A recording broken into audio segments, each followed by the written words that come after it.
del mal que te hace sufrir. Me han dicho al pasar que te soy infiel y que mi querer tan solo ha sido una mentira y nada más. Hay mucha gente que solo vive de la mentira, de la crueldad. Tú te haces eco de lo que dicen, por eso siempre sufriendo estás.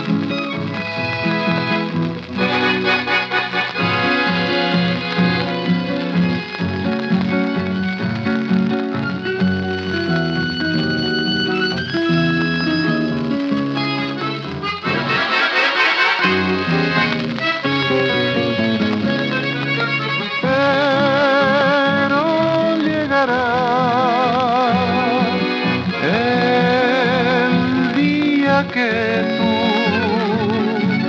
lograrás vencer esa duda cruel y luego ante Dios, templo de bondad, hemos de jurar que nuestras almas nunca se han de separar.